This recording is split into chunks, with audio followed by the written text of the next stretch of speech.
to Rally FC, the Ghostwriter podcast. That's right, the Ghostwriter podcast, everybody's favorite podcast.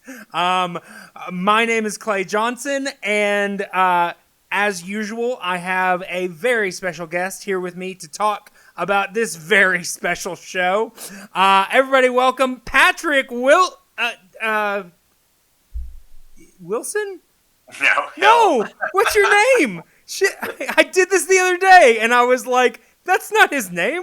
What's his name? I'm sure you wish Patrick Wilson were on your show. I was like, why did I call him Patrick Wilson? That's the only name that came up for me. I think that might boost your ratings a bit more. Oh, I seriously can't remember your last name right now. It's Hill. Hill. Oh, Patrick, I am so sorry. This has been a crazy week for me already, and it's only Wednesday. I know, right? How are you, my friend? I'm good. Thanks for having me on the show. Yes, you have been on a lot of my podcasts, so, I had to get you in here for this one. So I have to ask you a question. It's a question I ask all of my guests. Patrick, how much do you hate me for asking you to watch this show? I don't hate you at all. In fact, I loved this show to the point where I had, all of the, pens, and I bought the books at book fairs, and I remember this show so vividly and was so excited when you said, oh, it's Ghostwriter. I was like, okay, I can rewatch that. Yeah. So you were on my level, because I also, I probably came in, mid-late season one. I ended up seeing some of the earlier episodes later on. But yeah, I had the official Ghostwriter pen that was actually even cooler than the one on the show, because it actually had something on it. It wasn't just a pen on a string. Yeah. And I had I think it was the Detective's Guide or something like that. I had all that stuff too. And this was, they are my age. I was in middle school the exact same time that this show was running. Right. And they're middle schoolers. So it was just perfect, timing-wise. Sure. So, sure. Yeah. I went to a cheap school. My school didn't have middle school. It was elementary first, K through 6.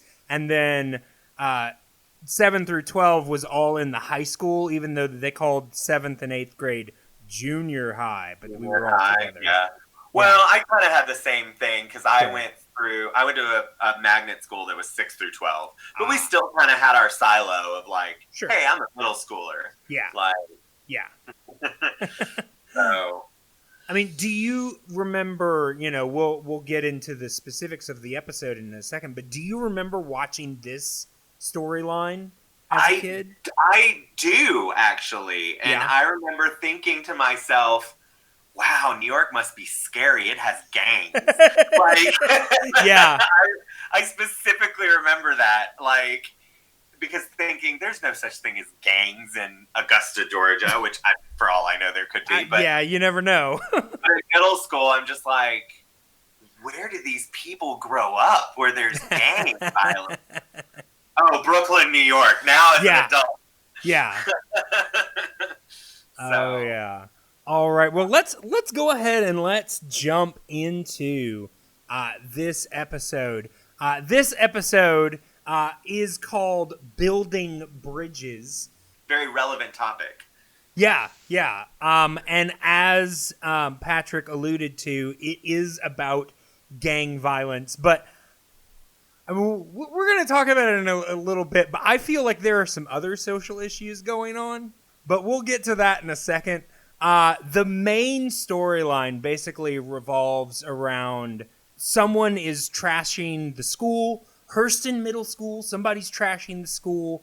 A lot of evidence is being pointed at a character we meet in this episode, Victor, Victor Torres, who was a former gang member, but he is now, he's left the gang.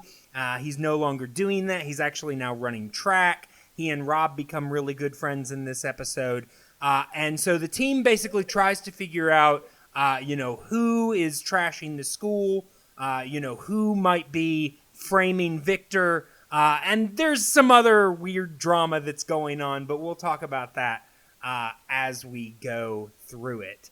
I will say that this episode kind of starts off with a bit of a red herring because, the first scene we see is Lenny and Alex hanging out in her apartment alone, because Dad's gone again.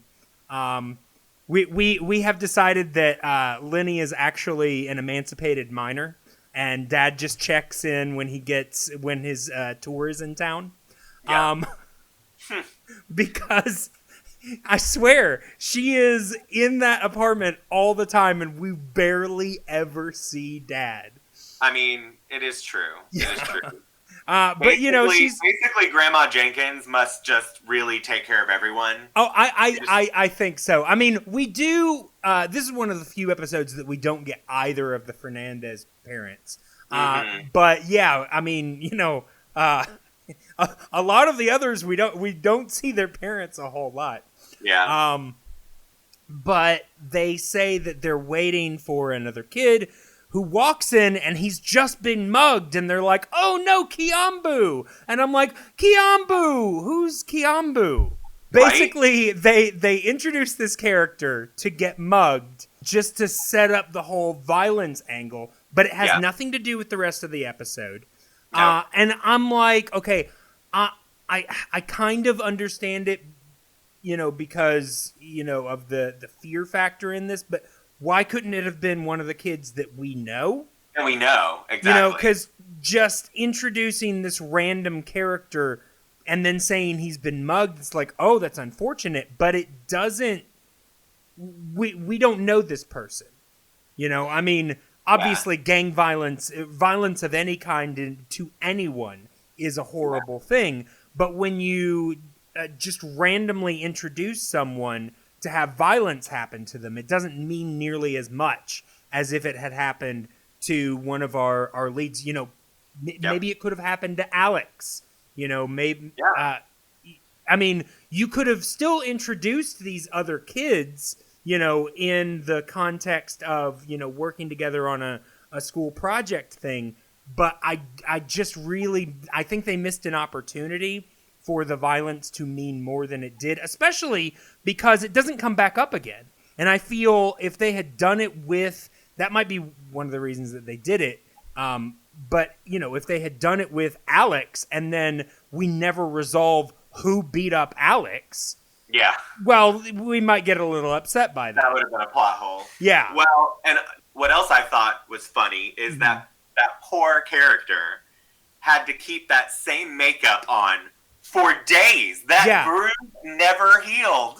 Which, and I've got it in our Ghostwriter fashion later on, but that bruise was huge. Huge. Like it literally, it's on like his left eye, and it takes up half of the left side of, no, more, like 3/4 of the left side of his face. It's like from the middle of his forehead to the bottom of his cheek. It is. I mean, apparently, the fact that he still had his eye is a miracle. Like, yeah, based on that bruise.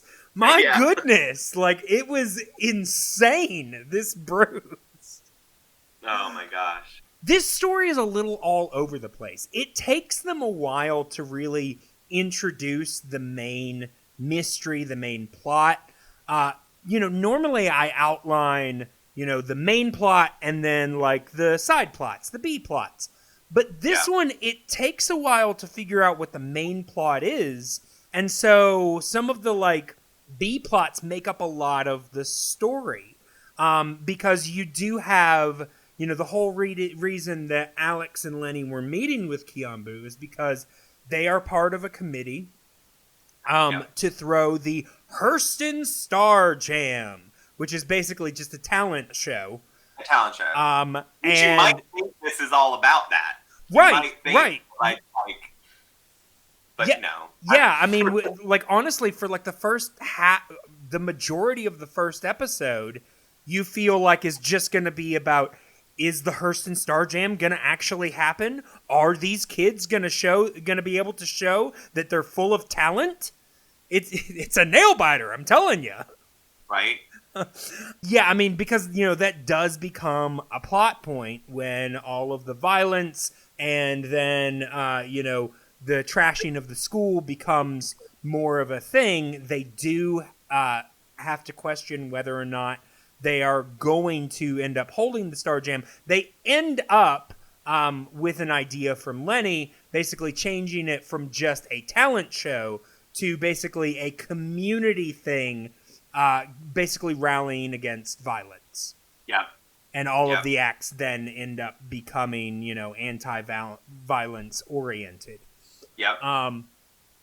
But I mean, it takes a little while to get there. One of the other loose threads that starts at the beginning of this is Jamal. Oh, Jamal. Yeah. Oh, yeah. One thing that we have decided is a firm fact on this show is that as much as I love him, Jamal is a dork. Yes. He has zero game. And he absolutely proves it here because it is introduced by Rob that apparently Jamal has a huge crush on this girl, Jasmine. And he is going about it in all of the wrong ways. I will say, though, this little conversation between Rob and Jamal about how Jamal just needs to talk to her and all this kind of stuff, introduces this phrase from Rob, which honestly I couldn't stop laughing at. It was just good luck, Mr. Cool. He keeps calling him Mr. Cool, and I was like, Rob, in like an ironic sort of way, you picked the perfect nickname for Jamal. Yeah. Oh my God. Because it's like the opposite of what he is. Yep.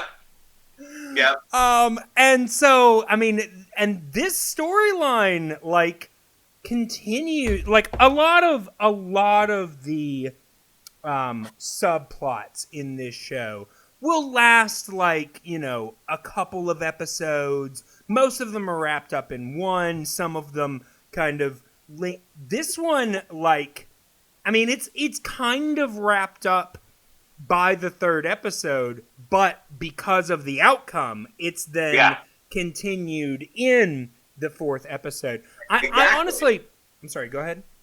Well, I was going to say, it has to resolve when you actually see them at the Starjam together, because that's the point, right? Right. Like, so, because this is kind of just a nothing little story plot, I do want to go ahead and just kind of talk about this whole subplot, because, like I said, it starts off with Jamal just being awkward and not knowing what to say around her and that kind of stuff. And then it evolves into basically Jamal kind of putting on for Rob of all people. I'm sorry. Like, Rob in no way needs you to pretend that you're cool. Yeah. It's not like it's... Oh, wait, no. I think it may have been for Alex, which, it was Alex. Alex, yeah. I mean, Alex has no legs to stand on.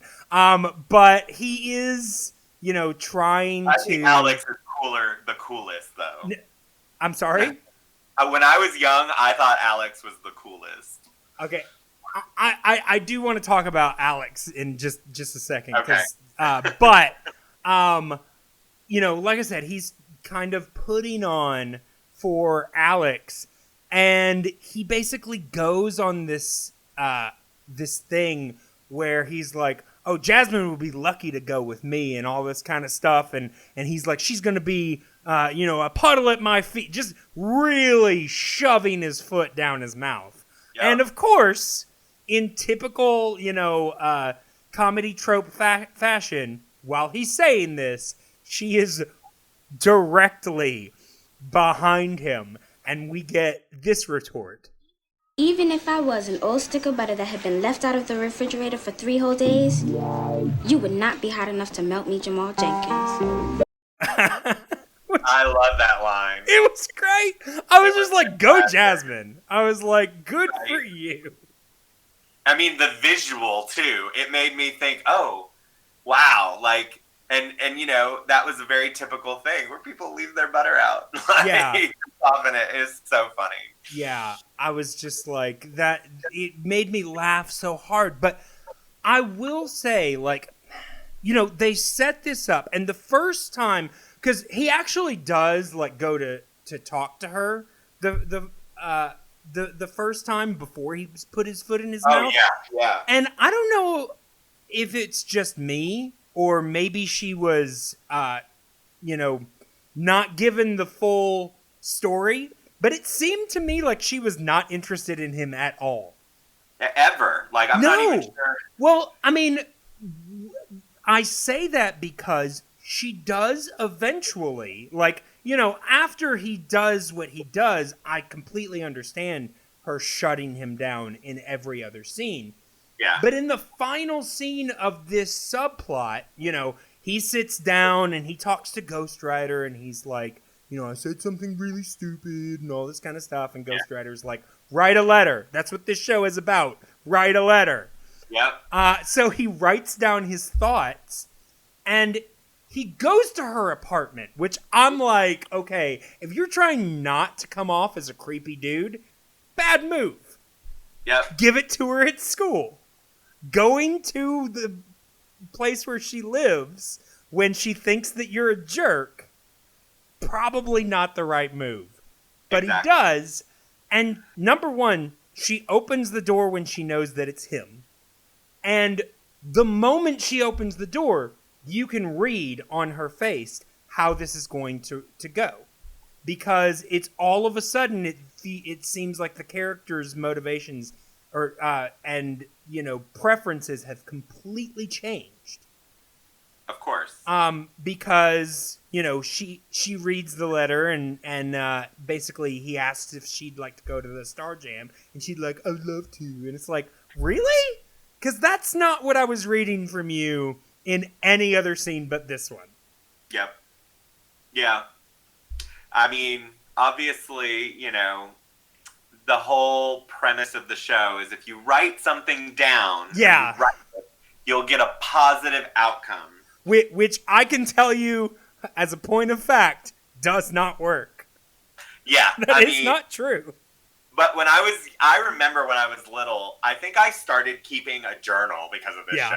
Oh, really? And would write things down, like, because I thought, oh, this is great. Like, what a positive recommendation.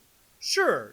And I mean, you know, that's what the show was intended to do, to encourage kids to read and write. And I will say that a lot of their stuff, you know, like there was an episode earlier where I told my guest, I was like, they solved Twitter because, you know, Jamal was angry at someone and, you know, he was writing it on his computer, which I haven't mentioned before, but have you noticed how huge the computer font is in this show? Every single time. Like, it's literally so big that you could only fit 4 lines of, like, you know, maybe 10 letters on a computer screen. It is huge.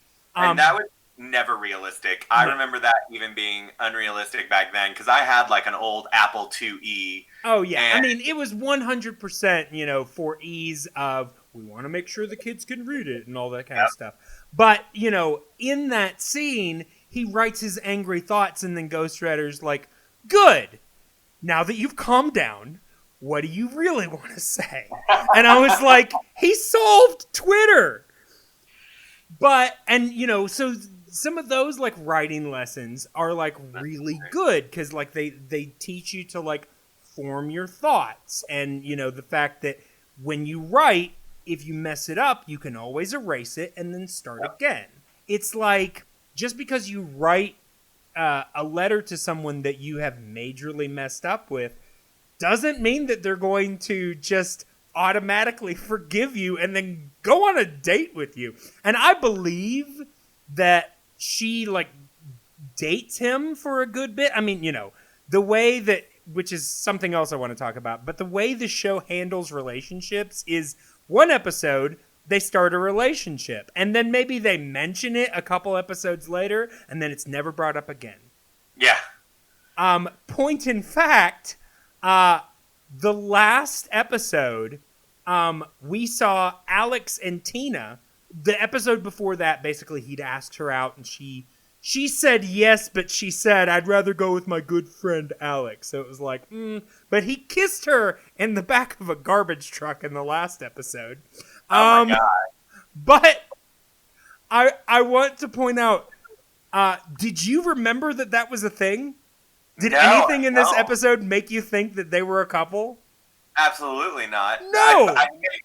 This episode didn't even make me think that they were that close, except for Ghostwriter. No, honestly, I don't think they really had much, if any, interaction in this episode, for one thing. But I will also say, and unfortunately, I cannot find any like production dates or anything, but I am almost positive this episode is actually the final episode that ran as part of season 1. But I'm almost certain that it was actually recorded in the same production block as season 2. Because I remember watching this, the first time, watched this in prep for this show, I all of a sudden noticed that some of the kids looked older. And honestly, I noticed Tina looked older, and I was like, "Oh, are they finally letting her dress closer to her age because she got kissed by Alex, and that might be a little awkward?" Because technically, she's supposed to be the same or closer to the same age of Gabby, but the actress was actually the same age as the rest of the older cast, whereas Gabby was 2 years younger than all of them. Yeah, that's right. Weren't they? They were still in elementary school. Like, yes. I will say, I think at some point in season 2, Tina graduates into middle school. Yeah. But yeah, so she is, and Gabby stays in elementary. But yeah, I was just like, but then I noticed that they all look older. Honestly, I think Alex and Tina are the ones you can notice it on the most. Alex, like, it looks like his face got longer, and you know, all sorts of, you know, he just looks like a larger child. Yeah. But yeah, so you know, that honestly might be what it was. It's actually 2 different seasons, and so it almost feels like they just forgot about the relationship. Yeah. But it's definitely has not been mentioned. So we'll have to keep a track on that to see how Teen X is actually progressing. I bet that never comes up again. I can't even remember it in my memory. Yeah, honestly, the 1 or 2 other people that did remember this show, when I mentioned that to them, were like, I did not remember that was a thing. And honestly, I don't know that I really did either. I don't know that I remembered seeing that as a kid. But apparently it was. That is okay. Yeah, but yeah, I'm just saying, after you kiss a girl in a garbage truck and then you just don't mention your relationship anymore, That's not good enough, Alex. No, it's really not. Not good enough. I had to get in one. Alex isn't in this episode very much, but had to get one in. All right, so kind of the loose thread that leads into our main storyline is Rob, who we have established is a writer, is now working for the school paper. Yeah. And so he gets a job. Basically, he's writing about the track team, and so he meets a kid named Victor, Victor Torres, who was played by Victor Sierra, sorry, Victor Sierra. So, not hard to remember his first name. But they kind of become friends. And, we are introduced to a bunch of different stuff through this. Like I said, this is really where the main storyline picks up. We, through this, meet, various people as part of the track team. We meet a coach, which I think he's only in one scene, played by Keith Hernandez, who was a baseball player. And you may not remember. I'm sorry. No, that's funny. I didn't research that. Yeah, he also had a single appearance on Seinfeld. He went out with Elaine, I believe. Oh, that's funny. For a bit, yeah. But yeah, I saw him in like a brief scene, and I was like, "That's Keith Hernandez." It was really funny because it took me a while for any of my research to turn up that he was in this episode, even though I was like, I'm pretty sure he was a baseball player in this episode. I'm like, does nobody care? Somebody did eventually care, but it took me a while to find it. We also, so Victor, like I said in the kind of breakdown of the storyline, Victor is new on the track team. He's new to the school system because he used to be part of a gang, and basically his brother Quincy got paralyzed through gang violence, and so he decided basically to leave his gang, leave his school, start in a new school, and just kind of turn himself around. So you have to remember is like a common thing. You can do that in New York. I remember thinking to myself when I was young, I was like, how did they do that? Did he move from somewhere? Yeah, because there's so many schools and so many districts. I mean, most kids in New York walk to school. Yeah. So it is, it's not that hard. So, because of this, he's new on the track team, and he's really good at it. And he ends up usurping the reigning track star, Tony Boyd. And I don't know about you, but I hated Tony the moment he opened up his mouth. Absolutely. Because Tony has this very kind of entitled energy. Everything that he says is whiny, and we've had characters that speak almost completely in subtext, and for this character, every line he said, every complaint that he made could almost be completely replaced by the phrase, "But coach, I'm white." Yeah, and absolutely. It's like, that is your complete motivation. And then he looks around the room like everybody's going to agree with him. And they all just look at him like, Tony, you're an asshole. Yep. But yeah, he never said anything he never said anything outwardly racist, but there was a real racist vibe coming off of him because Victor is Latinx. And the coach also was Latinx. Yeah. So you've got this white boy complaining. Yeah. And basically saying, but I've done this for forever. This is my spot. I'm white. That's earned me everything, right? Right? No. He's faster than you are. He is better the first time that we see the track team, Victor easily beats everyone. And then Tony is a distant second. And he's like, but why can't I run anchor? I'm anchor, coach. I'm white. I'm real white. I didn't tan or anything. I'm like, well, it's not even that he wasn't running. Like he was in the relay. Like, Yeah. apparently there were at least, 4 or 5 other people that weren't. Yeah, no, he's just upset that he's not the anchor leg, because apparently that's what he's been the whole time. And I will say, of the episodes that I have watched of this show up to this point, now I did figure it out, but I feel like this is one of the ones that actually was one of the better mysteries. I agree. I remember thinking, oh, this was actually difficult. They did a good job at really painting it.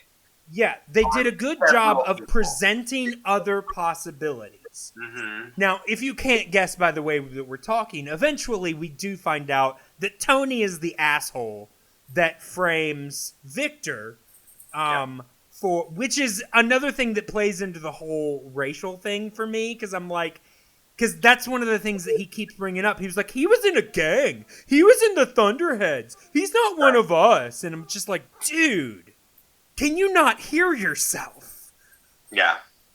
Well, I found it interesting that the other suspects were either another Latinx person, a black person, or a white person. Yeah. And of course, the it white ended up being the white dude. Yeah. Yeah. But yeah, I will say though, Rob, I wanted to call him Todd. That's the name of the actor. Todd. Rob, really befriends Victor, and even though there's a whole team that he could be interviewing, he kind of focuses on Victor. Victor encourages him, to run track in order to write about it.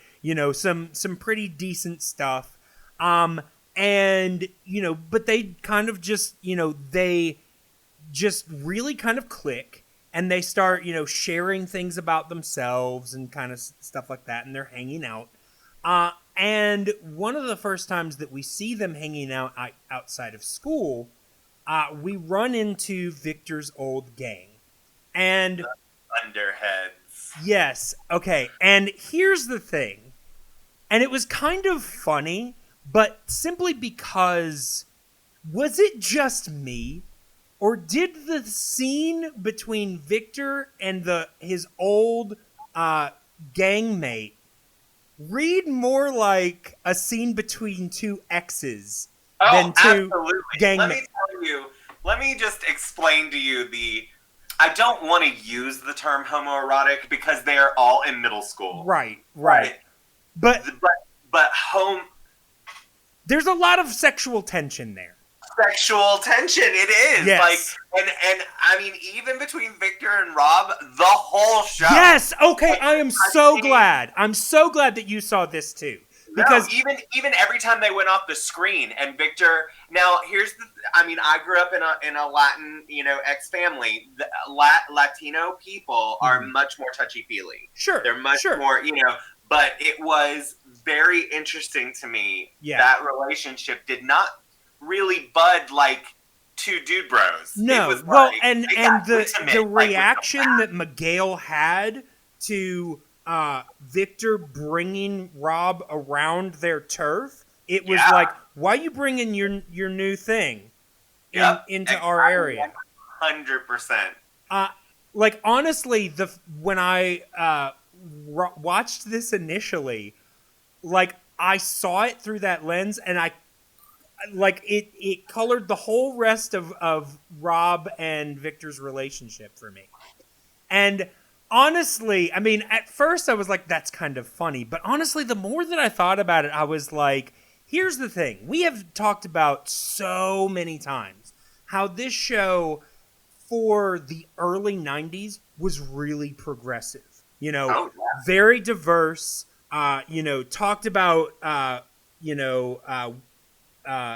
talked against sexism, talked about, women's rights and all this kind of stuff.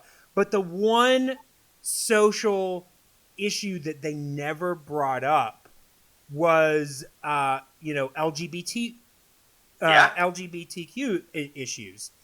And I was like, you know what? I almost feel like maybe they did this on purpose as a way to kind of, I mean, whether they did or not, it really kind of presents, and honestly, I've thought this the whole time, but I didn't really have anything. I haven't mentioned it before this episode because I knew this was coming. I feel like Rob is written a bit like a queer character. You know what? I agree. And what's funny is that regardless of how you take it, and maybe the show did this on purpose, right? I do believe that it is trying to normalize male bonding. Yeah. Regardless. Regardless of whether a close it's male or not. Friendship. Yeah. Like, I feel, because, or relationship. Yeah, for men to be close to each other and really have an intimate relationship with each other, because, you've got this stigma that people have. I mean, I as a gay man, I hear about it. I don't really, care, but like, there is that machismo thing, especially, sure. In certain communities, like, oh no, you can't hug, you can't, right, be intimate and share emotions and stuff like that. And I think that was cool to see regardless, but you're right. It did read, if that was their intention, they were walking a fine line there. Yeah. Yeah. And I mean, they've kind of, in 90s parlance, without, unfortunately in the 90s, the most you could ever get was, a comic relief character. But in that kind of, without making it comic relief, they have hinted, the first person that Rob really connected with and wanted to spend a lot of time with was Jamal. There have been times when he's been with the girls that, or he's dealt with women that it's like, not really my wavelength kind of thing. And so, I just, whether it was intentional or not, that's now my headcanon. Yep. I feel you. I can ship it. Yeah. I'll ship Robin and Victor. And Victor, yeah. Yeah, absolutely. I mean, they seem, I mean, they're at the very least a better couple than Alex and Tina. Or even Jamal and Jasmine. Yeah. So.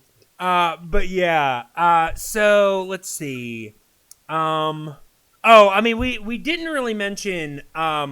There is, another slight little thing going on with the Star Jam thing. When we first are introduced to that group, there's we know Lenny and Alex and Kiambu are part of it. There's actually a fourth member that we didn't meet, Walter, who is played by Eugene Bird. And I recognized him because I think I saw him on like 3 other shows in this same time period, playing almost the exact same character.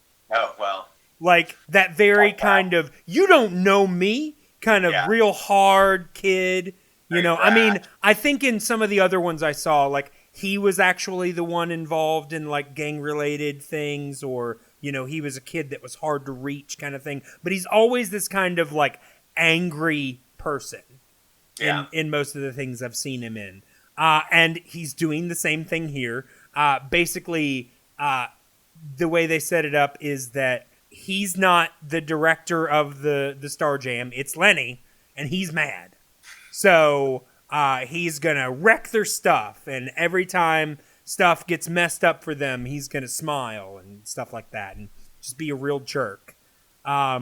Which, in the end, they find, he asks to be part of the group again. And, like, they had put him on, like, the suspects list because, number one, he has a run-in with Victor. And number two, he's been kind of real antagonistic about the Star Jam thing. And then, like, right before the Star Jam, I think, like, a day before, once everything else is resolved, he's like, can I help you guys again? I want to be part of this. And they're like, yeah, sure. And then they walk off, and Lenny's like, that's why he's been hanging around. He just wanted to get back on the group. I was like, no. Like, that resolution was ridiculous. Yeah. He's like, yeah, I've been bullying you, but really all I wanted was to pass out posters. I'm like, or programs. I'm like, absolutely not. I mean, yeah, it was real clumsy the way they handled that. But they needed another suspect, so that's they did, and I mean, I think they did a really good job as presenting him as a suspect because he came off as a jerk. He was a jerk to Victor. He seemed plausible. Yeah. Let's see. Okay. So we get because Lenny is the director of this Star Jam, she's gonna have to introduce it all. Which, when they actually did it, the principal introduced the Star Jam, right? And then Lenny introduced it again, and I was just like, okay. But of course, like the moment she was like, I gotta figure out this speech, I was like, I smell a Lenny song coming on. I just knew it was gonna happen. And of course, we do get one. We actually get like 3 or 4 different songs in this episode. What do you think about Lenny's music, Patrick? Listen, so I also remembered when I was little that was one of my favorite things about this show. Oh, really? Okay. Yeah, like is that that there was music, and then and singing, and I remember Lenny, she's always doing some thing. Yeah, always writing a song, writing a rap, doing something. Yeah. And I was like, oh, that's so cool. And so, she started it and whatever. I'm like, oh, this is really cute. Like I like that it motivates kids, or it did. Like motivates kids to get up and do all that. Yeah. But let me tell you, I don't know if this is the time to talk about it, but when the principal started singing. Okay. I'm going to stop you because we are going to talk about that. But I do want to save it. Let's save it. Save it. We have to talk about that because that was like a pick up my phone Google moment. Yeah.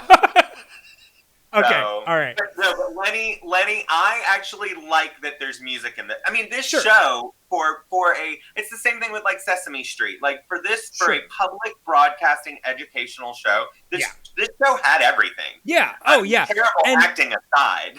Yeah. The thing is that now I look at it and I'm like cringeworthy kind of thing. But as a kid, totally into it. I will say though, the episode where she records a music video, we haven't gotten there yet, and that stupid song is stuck in my head. I'm not sure I remember it, but I think I already know what song you're talking about. I mean, I've rewatched the entire series, so that's part of it. But yeah, I'm just like, you gotta believe, and no, stop.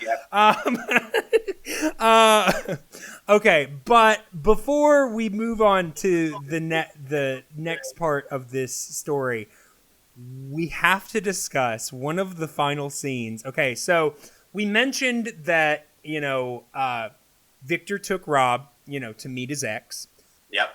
During that whole exchange, there is a line that is thrown out. And because it is later focused on heavily, but in the moment, it is completely thrown away. I don't know if they, decided they wanted to bring that out later, or if, they didn't direct the actor to hit it, or what it was. But during that exchange, Miguel calls Rob a white boy. Yes, and they really lean into that. Like, oh yeah, in the scene, in the actual scene where he says it, he's just like, "Who's a white boy?" Barely, like, it's not hit, it's not focused on, it's a thrown away line, but it really bothers Rob. Yeah. And it culminates in a scene with Jamal, and I just have to play the whole thing.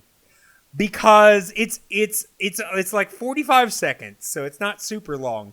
But this whole exchange, I have a comment about it after you play it. Yeah, we got to talk about it. So let's play this. So, what's this really personal question you need to ask me? Well, am I a white boy to you? Yeah. Just a white boy? Well, you didn't say just. You're not just a white boy. You're a good friend. You know, we hang out together. And we're on the same team, but hey, you are white, and you're a boy. Well, not a boy, you know, a guy, like me. I wouldn't want to be called black boy, even though I am black. Or, actually, I'm brown, and you're pink. That's it, a pink guy. That whole exchange! Okay, so in the bowels of my memory, remember this scene. Yeah. Because I think it was the first time that I heard that kind of like, oh, I'm not black and white, I'm brown and you're pink.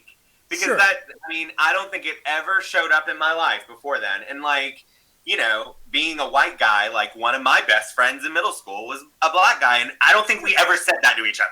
Right. Like, so when I heard this, I was like, oh, I guess we are kind of pink. And I guess they are kind of, like, I was just like, oh, but it was so awkward. Yes. It was so awkward. Yes. Okay, obviously, this is an attempt by the show to tackle racism. Yeah.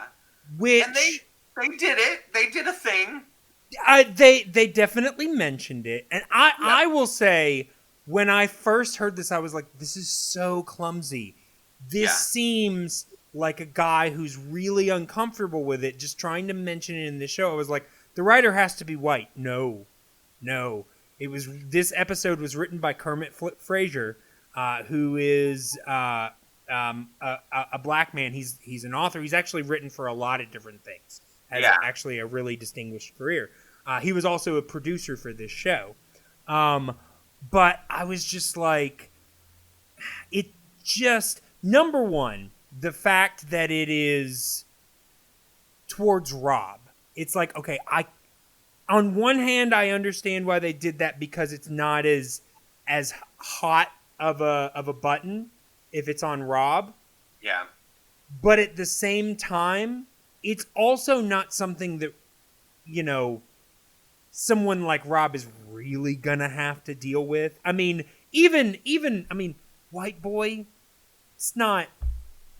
that's not, you know, I mean, they do mention I just clipped out the part I thought was funny.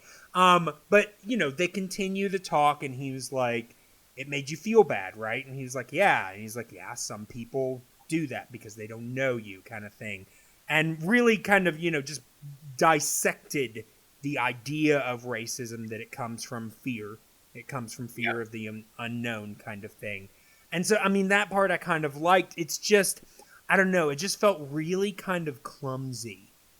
You know, and I mean, yeah, the whole brown guy, pink guy thing made me laugh. I will say, though, when Jamal turned it around and he was like, I mean, I wouldn't want anybody calling me black boy. Like, just that, I was like, ooh, like that made me tense. Yeah. You know? So it's like, this could have been really intense if they'd done it the other way, and I don't know if this show was equipped. Like, they've done this several times, where they want to address very serious subjects, but because it is for, you know, preteen kids. I mean, you know, I was at the oldest, like 12, when I was watching this show. 12 or 13, you know? Yeah. So they don't want to hit it from the highest level. You know, they'll go like one below or a couple below, you know? And so I you know, maybe just because it's such an important topic, especially right now, I just feel like, you know, they could have trusted their audience a little bit more, I feel, with this subject. But yeah, I mean, you know, I think that they chose intentionally to hit it the mildest way that they could, and I think for this issue they should have aimed higher. Yeah, I agree. Like I applaud them for at least addressing it. Sure. But yeah, they could have. Well, and what's so crazy about it is, okay, so what was that the issue? The issue racial? Is the issue gang violence? It goes back to the whole, like, yeah, they're hitting a whole bunch of things in this one episode. Yeah. Yeah. Are they gay? Like, what are we really, like, trying to accomplish here? Right. But I mean, you know, if you look at these real social issues, it's usually not just one at a time. It often is, you know, racial and violent and, you know, other things as well. So, you know. And they even bring up family life because, you know, Victor's talking about how he's got all these, you know, people living in his house and he feels alone. Like, I think that, yeah, and maybe it's something that I do remember thinking when I was young is it's hard to connect with these kids because I don't live where they live. And I used to think, really? God, I live in this, like, suburban white, like, world. Sure. And I mean, and I did and I didn't. I mean, I went to a pretty diverse school because it was a magnet school, but, like, I didn't grow up in the hard world of Brooklyn, New York, I guess. Right. You know? So, and it was interesting to me to look back on it now and be like, wow, like, I get what these kids are going through and I don't all at the same time. Right. Yeah, I mean, I don't know. I guess I never really felt distanced from them. Like, honestly, I always kind of, I guess, envied the area that they lived in because they seemed to have so much more access to things than I did. You know, I lived in the middle of nowhere in Arkansas. Yeah. But I didn't necessarily feel like I couldn't relate to them as people. You know, maybe I couldn't necessarily relate to all of the things that they had access to. But I don't think I really felt distanced from them. Yeah, I think that, I mean, it almost reminds me of when I used to watch, like, 90210 or something. Be like, man, that LA West Coast Beverly Hills living is sure different than Georgia. Oh yeah. Yeah. I mean, I still liked it. You know, I used to watch things about, you know, kids in high school and think, wow, high school's so cool. And then I found out that half of the things that they did every day weren't a thing. Those things don't happen. Those things do not happen in real life. It's a TV show. No. Oh, all right. Well, getting back to this episode, in the next episode, you know, they're starting to get clues about, you know, trashing the school and all this kind of stuff. Ghostwriter gets fragments of a note that was written, which I'm assuming the reason he only got fragments is because it must have been torn up and thrown in the trash. But basically, whoever framed Victor wrote down all of his thoughts. And he's like, what would Victor Torres do? Write Thunderhead stuff. And then he, you know, he auditioned the line he was going to write on the wall. I will say, for a white kid just trying to frame another kid by graffitiing things on the wall, Tony's actually a pretty gifted graffiti artist. Right? Like... I'm like, you know, honestly, kid, you might want to look into this. You know, instead of framing people so that you can get spots you haven't earned, how about you, you know, go to an art school? Yeah, and sneaky, because, like, that stuff. I mean, there were people in the other rooms, and all of a sudden, like, how did this even happen? Yeah, but. You know, of course, the team does the thing that they've done in a couple of episodes where they're like, well, Victor's name is on the note. it might be Victor. And I'm like, how many people do you know that refer to themselves in the third person, kids? The third person, exactly. Seriously? He's asking himself, what would he do? I think even Rob brings that up later. He was like, why would he ask himself? That doesn't make any sense. Yep. Rob was the smart one this episode. Yeah. Well, he's defending his boo. Yep, absolutely. He's defending Victor. Guys, get to know him. You like guys. him.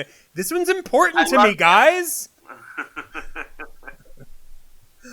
Okay. There's a bit when Victor's talking about basically like why he was in the gang.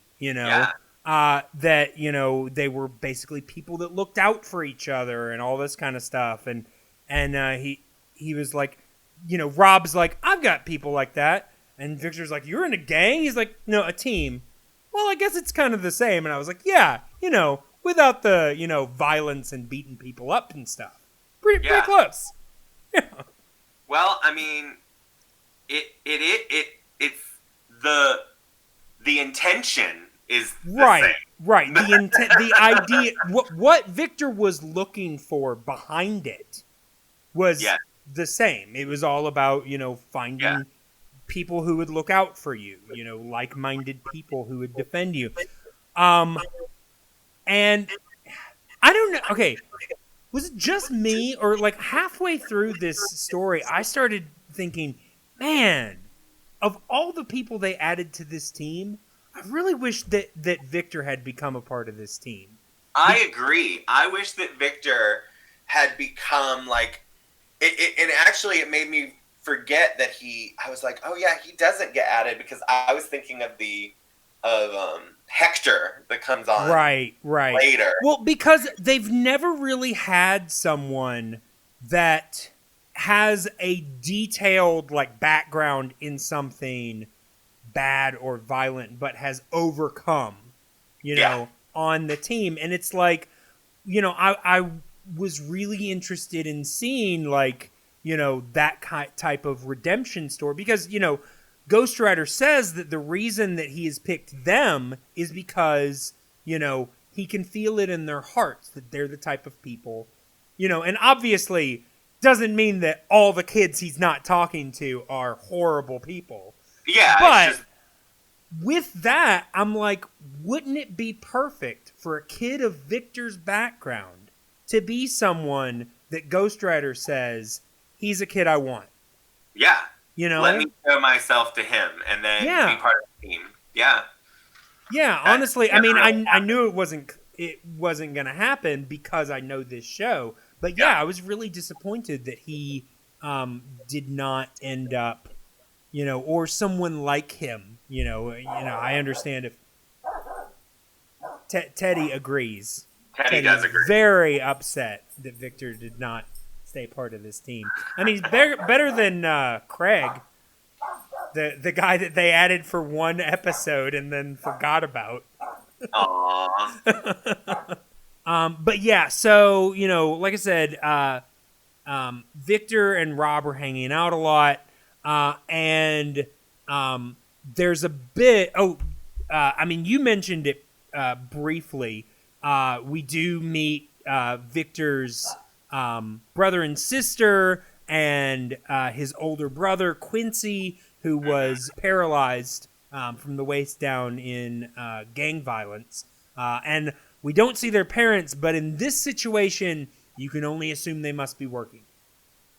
You have to, because even the baby that's crying in the background is one of his sisters. Yeah. So now there was a moment where I'm like, oh, does the older sister raise everyone?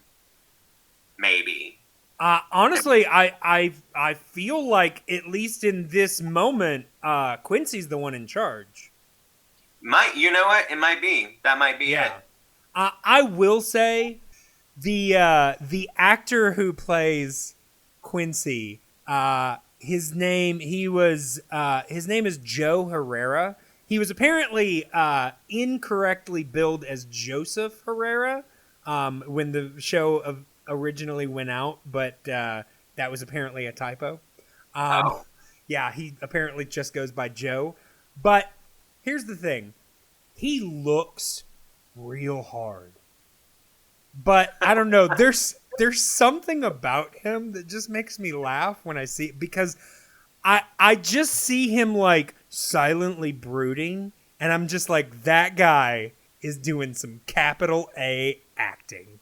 Yeah. Like, he is just sitting there with his, his chin on his fist, and he's just like out a window or something. Like, yeah, just real pensive. And I half expected when he was like, "Yo, Quincy," I half expected him to be like, "Give me a moment while I prepare."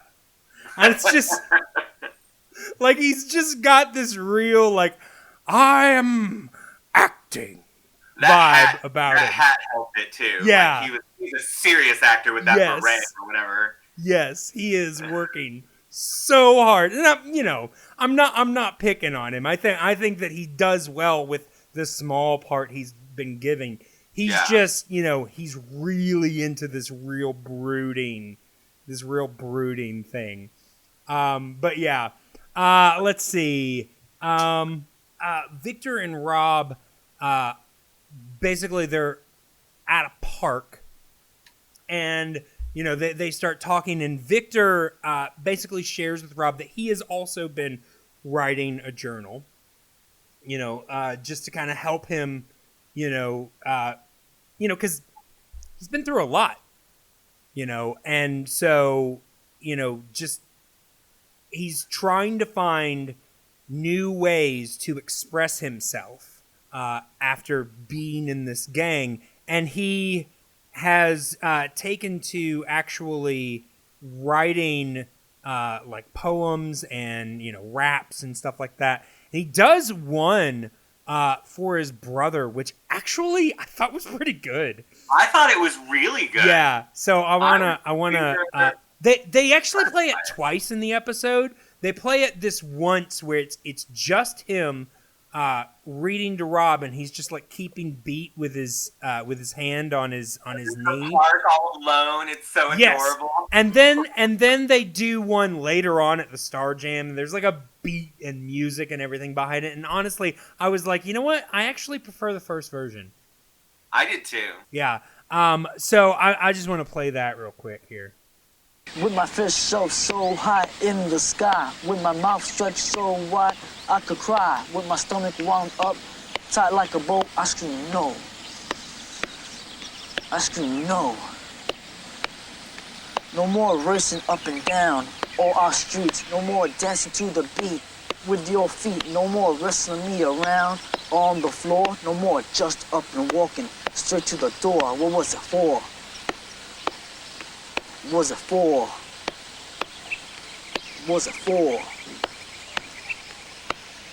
This is one of those moments in the show, because any time the writers write something for the kids to say that's supposed to be cool, it's like, yeah, you guys don't know what you're doing. Or, there are definitely some quick cringe moments, but then there are moments, where they write, a really good scene of dialogue between, for example, between Alex or Gabby and the Fernandez parents. Or, they write a really good scene of dialogue for Grandma Jenkins. Or, they do something like this that it's like, okay, whoever wrote this knew what they were, like, this was informed. This was something real, and I'm just like, man, you guys got people like this to write stuff like this on your staff. Bring in somebody to write the dialogue for the children when they're trying to sound cool. It's like, you could really turn this up a few notches. Yeah. But I thought that was really good. But in this episode is where, they end up turning the Star Jam into a community jam against violence. And they basically create a petition. I'm like, I don't think the principal needed to be coerced that strongly. I think she was pretty on board, but all right. Yeah, I think that it was, the writing was on the wall. Right. Yeah. Literally pretty soon, because there's another attack. And Victor, before the attack, Victor's bag gets stolen with his notebook inside. And this is actually what ends up helping them catch Tony eventually, because basically once they figure out that it's definitely not Victor, Rob finds Victor's bag discarded where it was stolen, but it's missing his notebook and his necklace. And his necklace. Yeah, his necklace was used to plant to incriminate him, and I'm guessing he was going to do the same with his notebook at a different scene. That's what I was wondering. Yeah, he keeps his notebook, and I was like, at first I was like, why did he keep the notebook? I mean, obviously he kept it so that Ghostwriter could find it in Tony's bag. Of course. Yeah, because all of the track team have bags with their initials on them. So, he comes back with, can of spray paint and the initials TB. Well, TB. We know who it was. Exactly. Well, and they made it very apparent in that first, that was what I did think was kind of cool. In the very first episode, as opposed to the fourth episode, they zoomed in on that bag. Yeah. That TB on the bag. So. Yeah. But yeah, I mean, I briefly mentioned the necklace. Victor has a necklace, which apparently was given to him by Miguel. Yes. Just saying. That is Victor's initials. It's basically like I don't know what that's called when it's a combination of letters as a symbol. I know it's called something. But it's his initials, VT. But honestly, it's a pretty cool looking necklace. But okay, so the way that we know that the second attack happened is, the kids are just hanging out at the school, and all of a sudden, Ghostwriter writes on the wall, "Hurston's for wimps." And they're all like, "Oh no, there must be more graffiti." And I wrote down, I was like, I almost want them to find out that this is actually just Ghostwriter's opinion. And then it has nothing to do with anything else. Ghostwriter just decided he's going to editorialize a little bit. And he's just like, no, hey, I'm just communicating with you guys. Sorry, not a big fan of your school. Yeah, y'all need to move.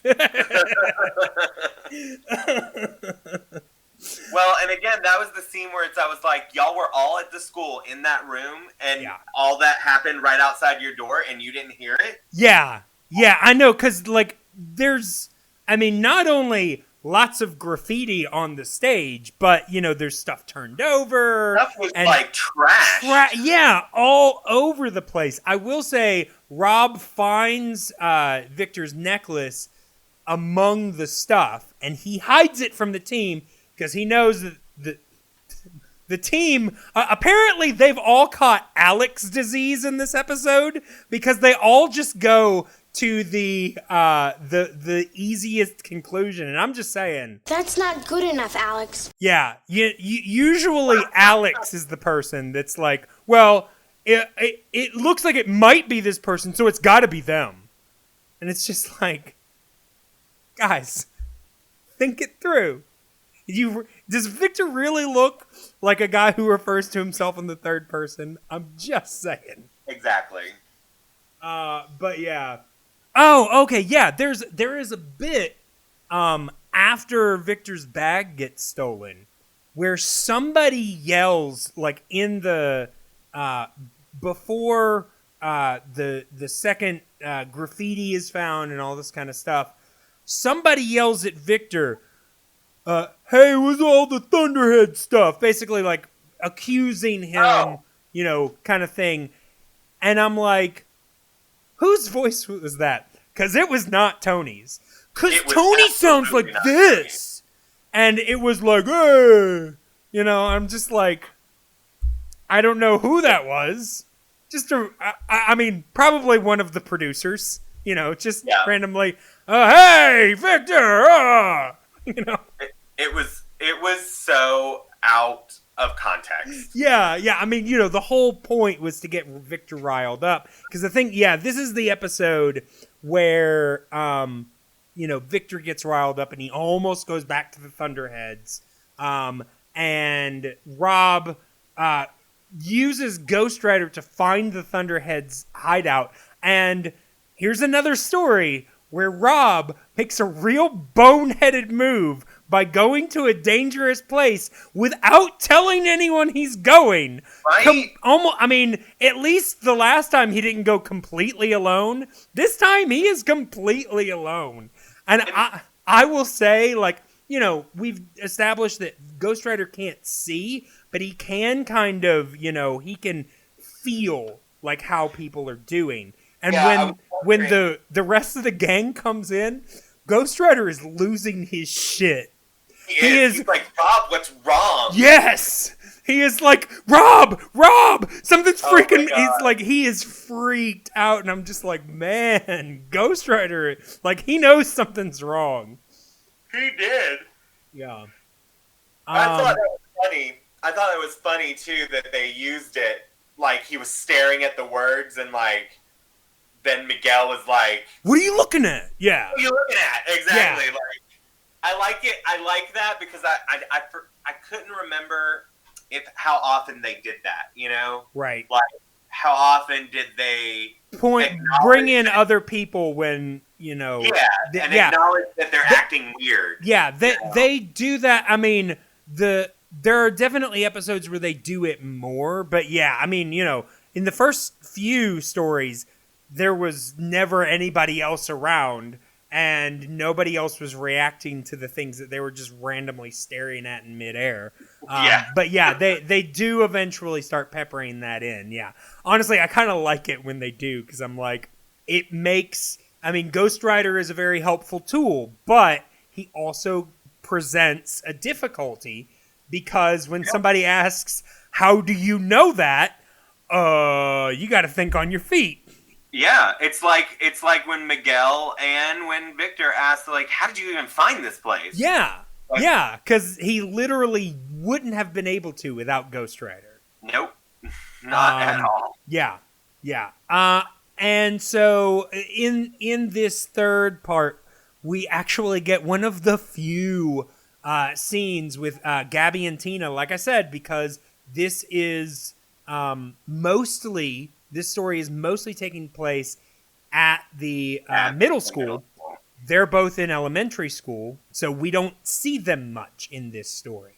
But we did see them earlier, before the Star Jam changed to the community thing. They auditioned for Lenny, and I love that Lenny let them do their whole dance and was like, that's a great dance, guys, but you can't do it at the Star Jam because you're not in the school.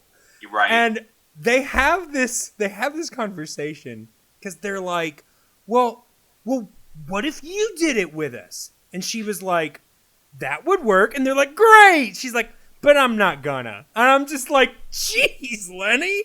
I'm like, is this Lenny or Bill Murray? Because Lenny that was a shot. Lenny was just tearing them down on purpose. It was bad. Oh, I was just like it made me laugh so much. I was just, because Lenny does that, she doesn't take shit, but I've never seen her do it in towards friendly people, in such a hostile way. I was just like, wow. Yeah.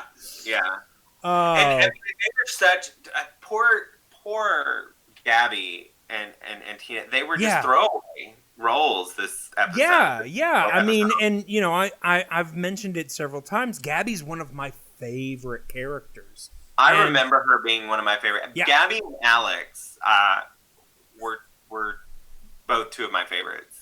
Yeah, I love their parents. Their parents are great. Yeah. When we see them. When you see them. Yeah. Let's see. We do get a scene of Alex antagonizing Walter. That's not good enough, Alex. Because that's always a good idea. Yeah. Let's see. Okay, so when like I said, we get another scene of Gabby and Tina. They're, now that it's open to the community, they can do their dance. Yeah. First of all, they're just randomly rehearsing this at Lenny's house when no one else is there.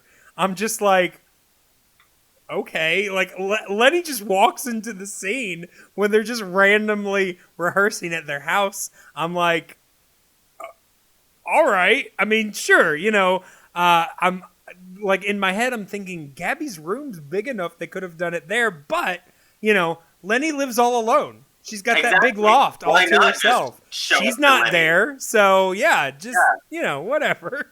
Lenny's is the gang, the team, the hideout. I will say, and I've been meaning to mention this for a little bit.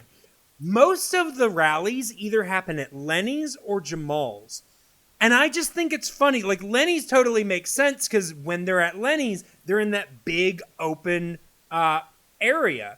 Yeah. When they're at Jamal's, they're all crammed up in his room. Yeah, and I'm there like, ain't no way. Why is Jamal the other location that we all go to? Yeah. I'm like, I feel like, yeah, I understand that Alex and Gabby share a room and it's part of the bodega, but that's a much bigger room than Jamal's little tiny room with his single bed. Yeah, and you can't tell me that Grandma Jenkins doesn't know what's going on. Like, even though she never sees Ghostwriter, like, that room is small enough that she's 4 feet away from that door. Yeah. Like, yeah. Grandma Jenkins ain't no fool. Exactly. I guess she just thinks they're playing pretend. I don't know. Who knows? Yeah, I don't know. She might know everything and just lets them have their games. Yeah. If any adult on this show could see Ghostwriter, could totally see it being Grandma Jenkins. Oh, it would absolutely be her. Absolutely. It would absolutely be her. Let's see. It could be something where maybe Ghostwriter, when she was young, like, she was a part of a Ghostwriter team, I mean, I love that headcanon. I will say, though, it was established in the first episode that he was, like, closed up in a book. Oh, that's right, Jamal. For, like, years. Yeah. And I don't see if she did know Ghostwriter that she would have allowed him to be left in that book for years. 100%. I think more of Grandma Jenkins than that. Yeah, I do too. You're right. I forgot about that being canon. Yeah, I would love to see that spinoff though. Right? But let's see. In the last episode, obviously when Rob is found in the Thunderheads hideout, he gets a minor beatdown, but Victor basically calls in a favor with Miguel, right, for old time's sake, to get Rob out. But yeah, I mean, like I said, they use Ghostwriter to figure out that Tony's the one doing all of this stuff, and basically then we have the Star Jam, and then there's a bunch of songs, and we're good. And the principal sings. Yes. Okay, so first of all, I do want to mention there are 3 or 4 different songs that they do. Lenny does her song to begin and end it. And end, yeah. Gabby and Tina do their dance, but now that it is, a community jam against violence, they've now added a rap basically to it. And I will say, I think that they made a very good decision by having Lenny sing a song and not do a rap, because basically, it's Gabby and Tina doing the rap, but Tina is just helping out here and there, like joining her voice with Gabby's occasionally. But Maytiana Morales is doing the rapping in this, and I don't think they wanted to compare her rapping to Lenny's. Nope. Because absolutely. I think Lenny would have gotten killed. Yep. And I'm pretty sure I read, like, that actress is a rapper now. Yeah. I know that she's in a band with, I think, her husband. Yeah. So, I mean, yeah, you're right. Yeah, so she's still a professional musician, and I believe that Blaise Berdal had a minor music career, and you know she obviously does voice work and stuff now. Yeah. But yeah, I think it was a good decision for them to just have her sing rather than rap in this one, because you don't want to welcome those comparisons. Let's see. But the principal. Okay. So, yes, you know, obviously, Victor also does his new version of Frequency. We've already mentioned I like the original one better. But yes, so Lenny gets back up there to basically just close everything out, and she's just doing like the back half of her song, and it's so funny because yes, Principal Kelly walks up there, and it like they show right before she does that Ghostwriter bouncing along with the lyrics written down. So I'm assuming that maybe they were showing that, you know, the principal had access to the lyrics or something like that. But she grabs a mic and goes up there, and it's so funny because you can tell Lenny had no clue that this was going to happen. And she goes up there and starts singing with Lenny. And honestly, I've got some photos in the Ghostwriter fashion from this because the reaction from the kids is really funny. It's priceless. Yeah. But here's the thing. Yeah. So my take on all of this is the principal gets up there because other people were getting up there too. It was like some of the kids. Well, from the they got audience. up there eventually. Yes. The principal was the first one. But she comes over, and when she starts singing, I'm like, oh. I was like, Principal Kelly's got a voice. Yeah. Like, she's good. And I mean, it's definitely a certain style, but yeah. And so I waited for the lyric, because this is the very end. So I waited for the credits to roll. Yeah. And I made a point to look at Principal Kelly, and I see the name Ellen Foley. Yeah. And I'm like, huh. I was like, I think I know that name. And I was like, but I'm not sure. So I go ahead and Google it.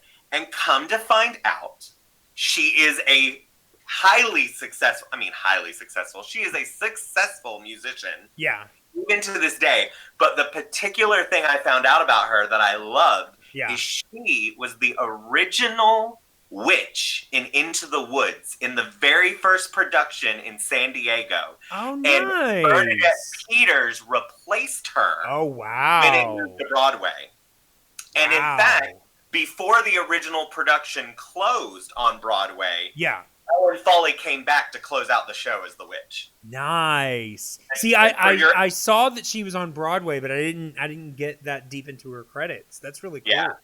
And your audience should know I'm a big Broadway nerd. Yeah. Obviously. Honestly, one of the reasons I didn't dig too hard into her, when I found out she was on Broadway, I was like, I bet Patrick knows her. Oh yeah, absolutely. So I was just like, oh, okay. She was in like a revival of Hair and like all this other stuff. Like, but the fact that she was like Bernadette Peters' predecessor as that iconic role, you know, that Bernadette Peters got a Tony nom for, you know, like, is hilarious to me. That's crazy. Yeah. That's really anyway, cool. I went down that rabbit hole and I was super impressed. I'm like, oh, listen to Miss Principal Kelly, you got to be somebody. Yeah, no, it was great. I was the same way. I was like, she's got to be somebody. I was like, she's not just... Number one, the fact that they had her go up there and sing with Lenny, I was like, she's got to be somebody in music. I will say, I think it's really funny because she's actually in a few storylines, and this is the only one I ever remember her doing any sort of music in. So, I'm glad that they let her do this. She's in a couple, you're right. Yeah. But yeah, all right. So, is there anything else that you wanted to talk about this episode before we get into the rest of our segments? Well, no, I think you do have a fashion segment, so that's really that's the next thing that I wanted to make sure that we do get to. Yeah, absolutely. All right. Well, yes, as Patrick mentioned, we do like to, this show is from the 90s, and it shows. But I love it. yes, it is gloriously 90s. So yes, there are a few things that we want to talk about. And as always, if you want to follow along for this segment, you can just go to our Instagram, which is the Flying Cow Pod on Instagram, and you can follow along with us there as we talk about each one of these photos. So, Patrick, this first photo is what we talked about earlier in the episode. Poor Kiambu and his bruised face. Like, honestly, the kid almost looks like Two-Face. This bruise is so big. Right? It is, and it's like, okay, I'm not saying that a bruise couldn't legitimately be that size, but if it was, I want to find the truck that hit him. Because... Right? Because it looks like it is an imprint of the adult fist that hit him. If this is a real bruise. Right? And I mean, the fact that, like, it stayed like that for the whole week or however long. This is a picture from, like, the middle of the story. Yeah. I'm like, why are you at school? Yeah. Like, you'll be recovering. Yes, your orbital bone has been broken. Go home. And you literally broke your face. Because when Rob took a beating, he just kept walking like it was nothing. Well, I mean, did you see the way Rob got beaten? Yeah, like, it was... Their hearts were not in it. They weren't. Miguel knew that he was hurt. He was hurting his ex. He knew... I will say... That relationship, you could tell that they both, they knew it was over, but they still had feelings. It was still there. It's true. That they needed that closure. Yes. All right. So this next picture. Okay, so I started this segment specifically to highlight Lenny's hats. Of course, right after I did it, they started minimizing the number of hats. But her hats are still legendary. I will say, though, we mentioned that earlier in the episode, Lenny had a really hard time writing her Star Jam speech. And I totally get it now. Because, she's got a lot going on. She's trying to figure out this whole violent situation.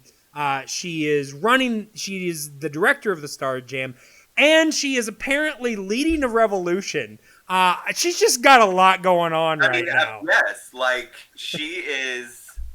She's got that French Foreign Legion beret. Yeah. And I swear, any minute, she's going to go, Vive la Revolution! She is. She is about to take over this middle school.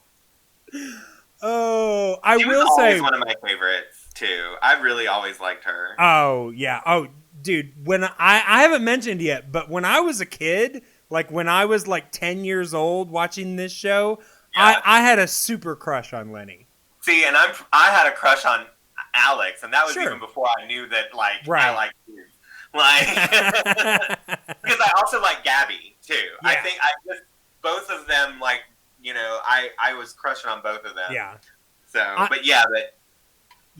will say I didn't include it because unfortunately, there were a lot of things I wanted to talk about, but there's a further back shot of this whole outfit where she is also wearing like high-waisted pants, and I actually really like the way high-waisted pants look, but there was something about this outfit that it just didn't work. It literally made it look like the pants were eating her. Oh, no. So, yeah. There were a couple outfits that were questionable in this. Yeah. In this show in general, but specifically this episode. Yeah. All right, let's take a look. So the next one, we've got another one of Lenny's hats. And she's really getting into this puffy shirt kind of aesthetic. She's been wearing that more and more, and she's got her traditional kufi hat. Like, even if we're in an episode where she's not wearing very many hats, she's wearing at least one kufi hat. So she apparently really likes those hats. And then we've got, Tina looking a little bit. I will say, she's definitely older. I'm almost certain that this was in the production block for the second season.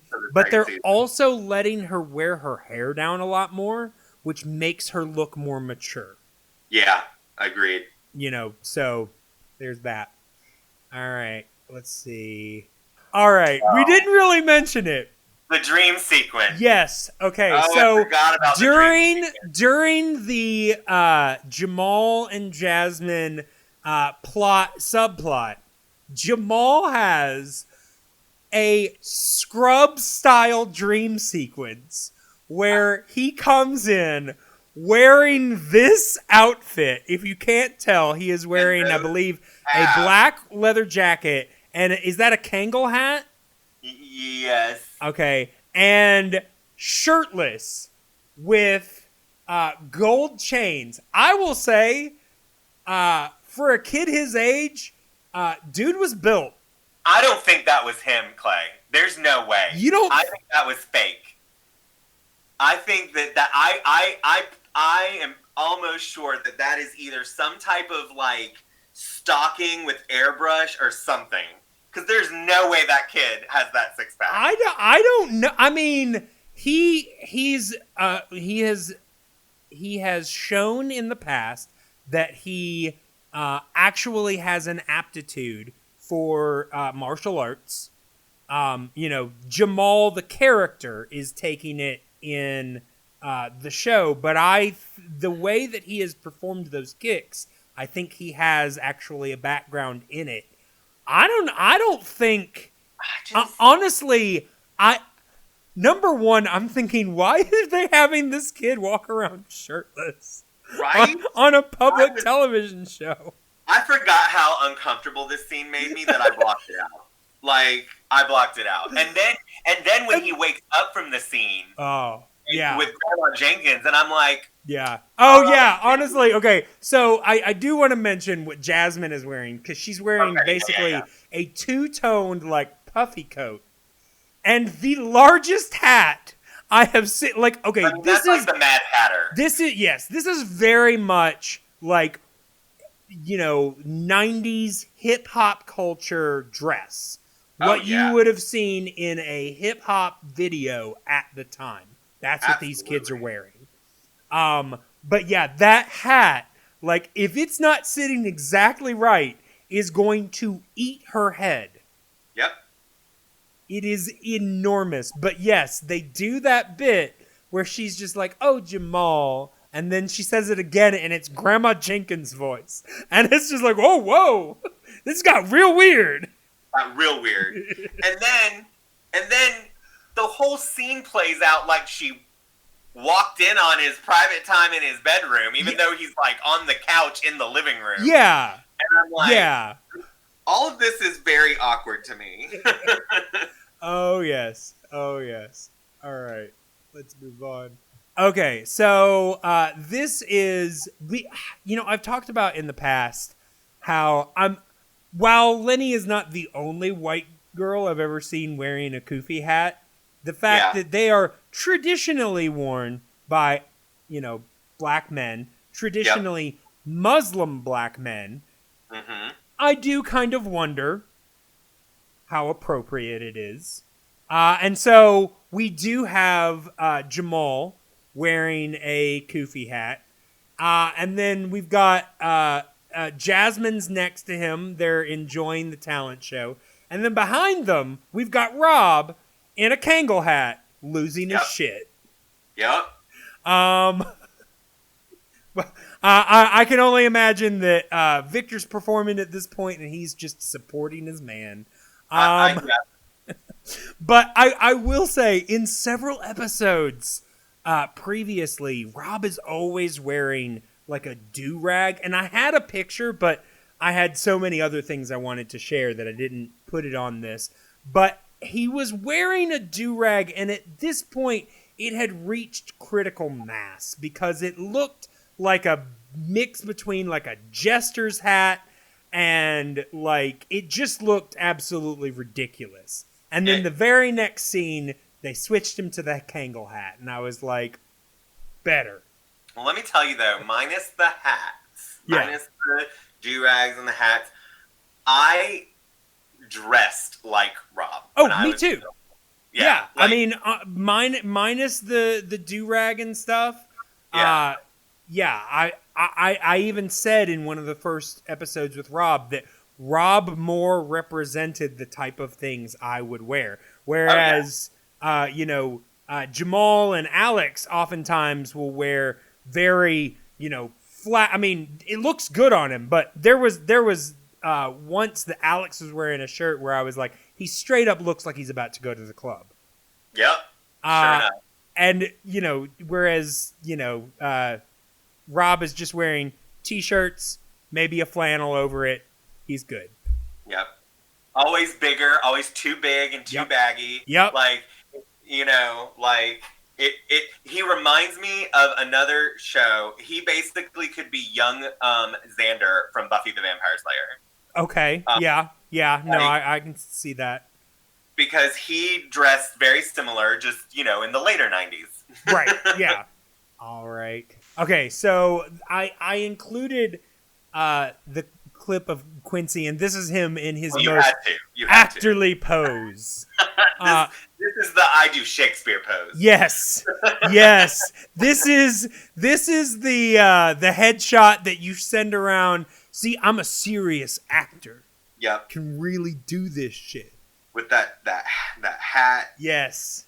Oh yeah. The gloves. Yeah. He is just brooding it up right there. All right. Let's see. Okay. So this is probably the picture that is probably the most confusing. Why did I include this?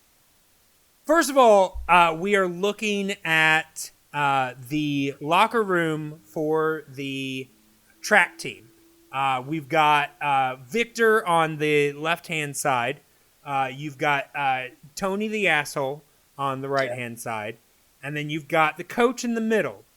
Now, the reason I included this picture, look closely at the coach's hat. Oh, it's what... How high? What I feel like happened is that he walked in having just gotten his hair done. And they said, hey, put this hat on. And he was like, what? Yeah. Because it is like barely resting on the top of his hair. It is like 5 inches from the top of his head. Right. It doesn't even look like, he did not want to put that hat on. No. Honestly, I feel like if he could have talked them into just suspending the hat from a string from the ceiling, that would have been, he would have just stood in the same spot. I feel him. I didn't like wearing hats because it would mess up my hair. Yeah. And I spent a lot of time on my hair in the 90s. So I get it. I feel this, coach. Oh, it's great. Like I was just going, like I just randomly came upon, and I was like, that hat is so high. Yeah, there's a lot going on. Oh, like I'm like, I feel like he's almost like using Jedi mind powers to like suspend it from his hair. Oh, all right. Let's keep going. Okay, so I had to include this because while I was going through the episodes, this is obviously Grandma Jenkins. This was during the Star Jam or whatever they called it. Yeah. And in between musical acts, she got up basically just to, because it's no longer a school thing, it's a community thing. And so she basically got up, to do the Grandma Jenkins thing and say, this is great what we're doing here, let's really band together, and basically just gave an impassioned speech of let's stand together kind of thing. A very Grandma Jenkins thing to do. But as I was going through this, I was like, if you did not know what she was doing and you just posted this picture, is it just me or does she not look like a stand-up from the 80s? Yes. That is like exactly I'm looking at this and I'm like, she is telling jokes about airline food right now. She is. Yes. She literally is. she is audition. This is her audition for Queens of Comedy. Yes, absolutely. Yeah. Oh, I was just like that. That's really funny. That is funny. All right. Okay. So now, who's this? Okay. Who is this? So I had to include this because number one, this character actually appears in a later episode, much later in season 2. Okay. This is still technically season 1, but like I said, I'm almost certain that this was filmed in the same production block as season 2. So I can only assume that they had basically just gotten, a group of kids, you're going to be school kids. Yeah. And I don't know if she had been given the go-ahead for her later episode or if she earned it here.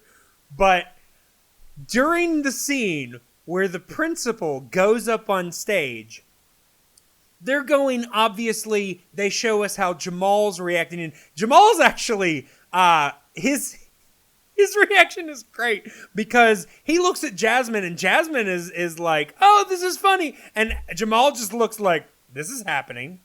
Okay. This is happening. And just all right, like he doesn't know how to take it. And they're showing us the kids we know, and then they randomly just show this kid slowly just becoming more and more flabbergasted at what is happening on the stage. And I was just like, this is so fun. Because I have seen the later episodes, know that she comes back. But in the reference of this episode right here, no one knows who this child is. Nope. No one knows, any relationship that she has to the principal. We just see her slowly losing her mind while watching her principal sing with a fellow student. And it's just, the look on her face is she is just completely dumbfounded. She's just like, what is happening?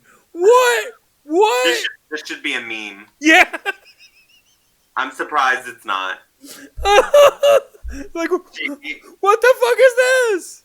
What the fuck is this? That's what this face says. What the fuck is this?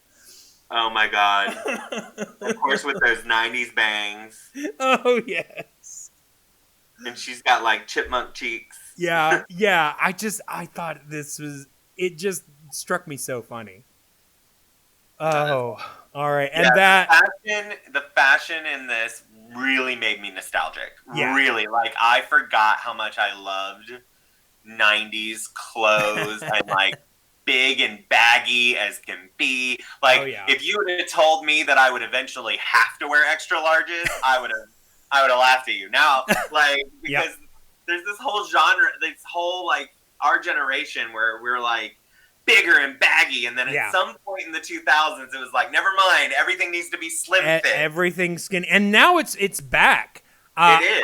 I one of my jobs is selling shirts at tournaments, and I have girls that come up that look like they barely need an adult small, and they're asking for extra larges. I'm like, okay. Yeah, exactly. But yeah, back. It was so popular, and I loved it. All right. Well, Patrick, it is time to go into a couple more of our segments here. So first of all, I want to know, who is your top suspect? This can be anybody on the show, whether they're lead, side character. It can be Ghostwriter for all I care. anybody that you want, anybody that really stuck out to you, or somebody that you just really enjoyed. Well, any criteria you want to use. Who is your top suspect? I mean, in this particular story arc? Yes.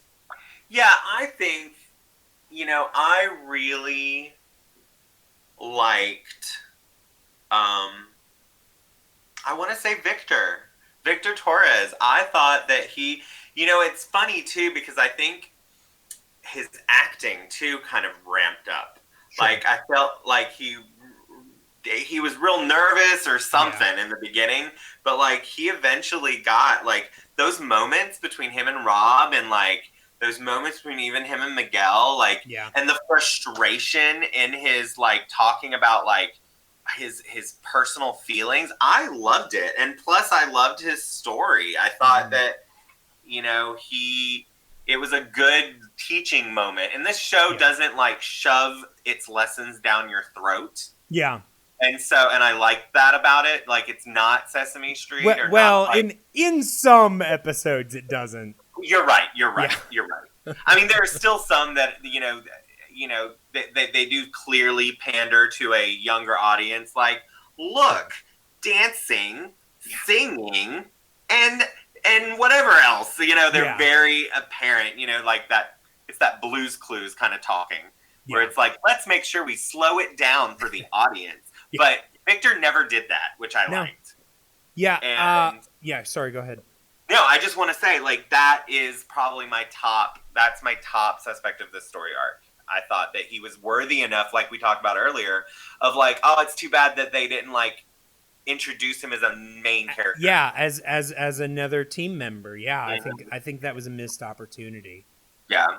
Yeah, I will say, after the discussion that we just had, I do have to give honorable mention to random girl in the Star Jam audience who gave like the best facial expression.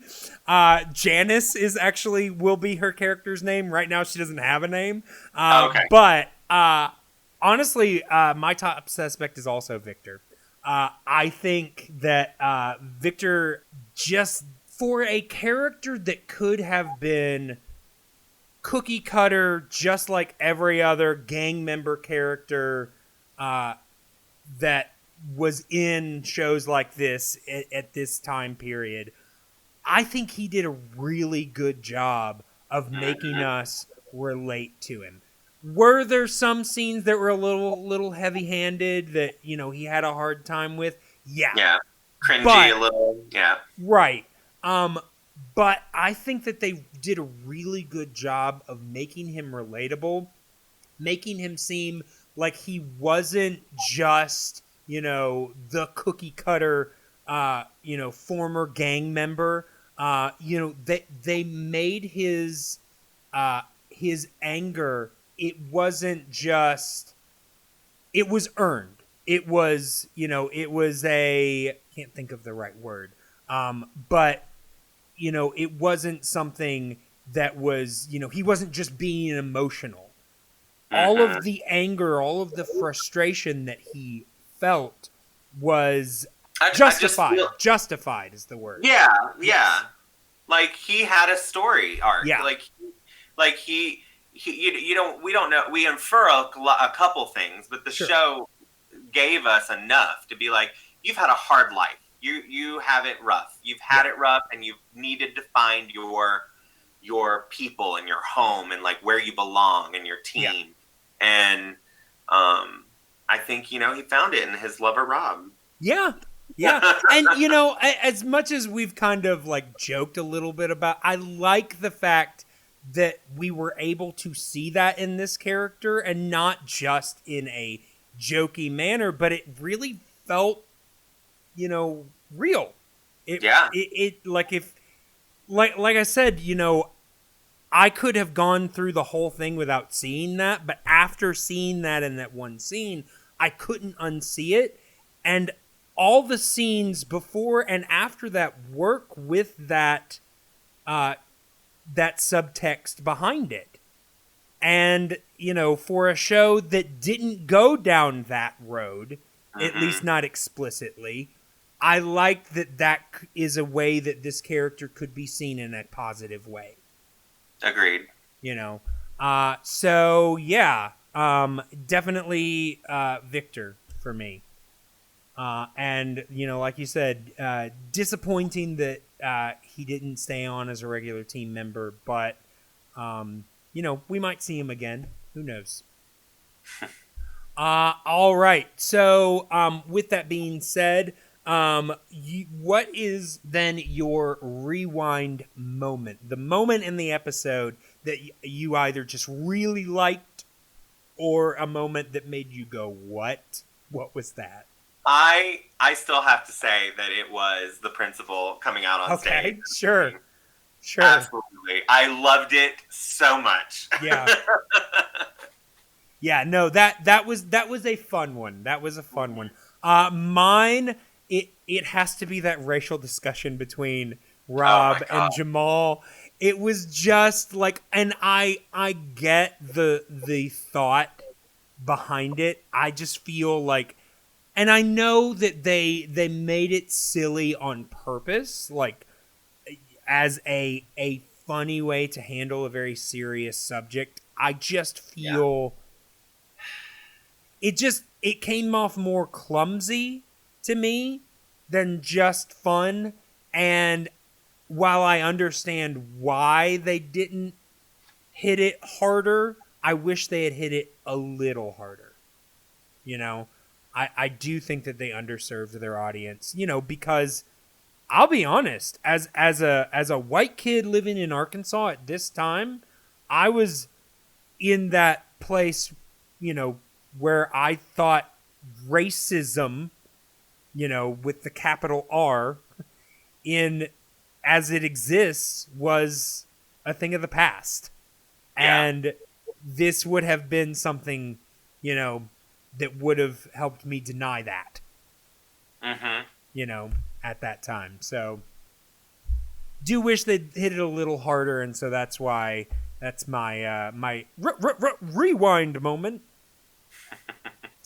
Okay, so I have a question for you now, Patrick. Okay. If Ghostwriter were real and he wrote to you, would you write back? And if so, what would you say? I would definitely write back. Okay. And I would probably ask him, how can I help? How can you help? Yeah. I have to think that if I were in that kind of situation, that I would jump right on it. Like, jump on the train, like, oh, okay, something kind of otherworldly is happening to me. Yeah. What do I need to do? Like, so you're like, Ghostwriter, sign me up. Whatever the mission is, whatever the team needs me for. Yep. I would absolutely 100%.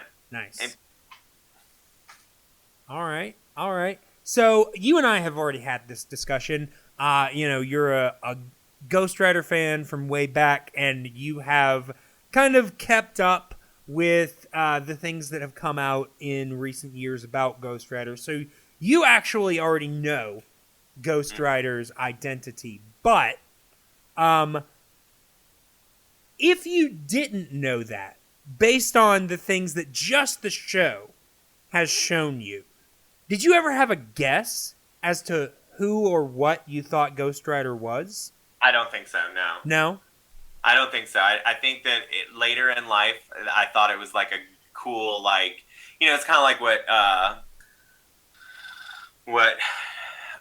some authors do, you know, later in life, is they kind of explain backstories to their characters to make them, you know, like a little more, you know, add some flesh to it, you know, right, and some background. And I loved this one. You know, I thought like, oh, wow, that was great. But I don't think back in, you know, the last time I really watched these shows in the 90s, I don't think I ever would have thought that, you know. Sure. So. All right. Well, then, like I said, you already know Ghostwriter's identity. But do you remember when you found out, like, what was your reaction to that? Like without giving a whole lot away, like what was? Yeah, I thought it was super appropriate. Yeah. I thought that like it was a really nice bookend, if you will, Sure. to a lost, endearing, character and series. And I thought that like it makes sense. It adds more weight Sure. to the message of how important it is that literacy is important in writing and it's powerful and it helps people. So yeah, no, that's good.